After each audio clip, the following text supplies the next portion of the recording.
ত্রয়োদশ জাতীয় সংসদ নির্বাচনকে ঘিরে সারা দেশে বইছে নির্বাচনী হাওয়া। বিভিন্ন প্রার্থীর গণসংযোগে মুখর মাঠ, পাশাপাশি চলছে জোট রাজনীতির ভাঙাগড়ার হিসাব নিকাশ। সেই ভাঙাগড়ার রাজনীতিতে সর্বশেষ বড় পরিবর্তনের ঘোষণা দিয়েছে চরমোনাই পীরের দল ইসলামী আন্দোলন বাংলাদেশ। আদর্শিক বিচ্যুতি ও আসন বণ্টনে অবিচারের অভিযোগ তুলে জামায়াতের নেতৃত্বাধীন 11 দলীয় জোট থেকে আনুষ্ঠানিকভাবে বের হওয়ার ঘোষণা দিয়েছে দলটি। একই সঙ্গে আসন্ন নির্বাচনে 268টি আসনে এককভাবে প্রতিদ্বন্দ্বিতা করার সিদ্ধান্ত নিয়েছে ইসলামী আন্দোলন।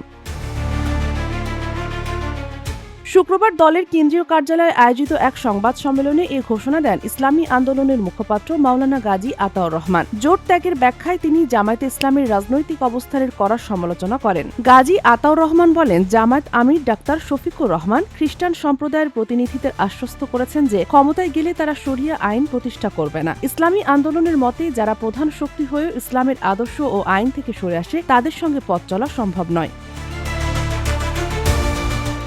তিনি আরও অভিযোগ করেন, ইসলামী আন্দোলনের সঙ্গে কোনো আলোচনা ছাড়াই জামায়াত বিএনপির শীর্ষ নেতা তারেক রহমানের সঙ্গে সমঝোতার ইঙ্গিত দিয়েছে, যা আসন্ন নির্বাচন নিয়ে সন্দেহ সৃষ্টি করছে। সংবাদ সম্মেলনে জানানো হয়, ইসলামী আন্দোলন বিশ্বাস করে এককভাবে নির্বাচন অংশ নিলে ইসলামপন্থী জনতার সব ভোট একটি বাক্সে ঐক্যবদ্ধ করা সম্ভব হবে। গাজী আতাউর রহমান স্পষ্ট করে বলেন, ইসলামী আন্দোলন নীতি ও আদর্শ ভিত্তিক রাজনীতি করে এবং ইসলাম প্রতিষ্ঠাকে পবিত্র ইবাদত হিসাবে মনে করে। তাই জোট ছাড়লেও দলে কোনো হতাশা নেই।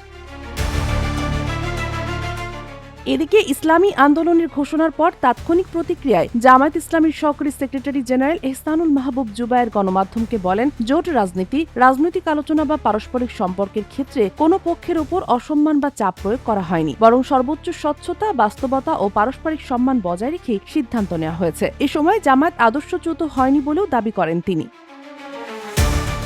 Sheikh Masuma, news desk, daily our Bangladesh.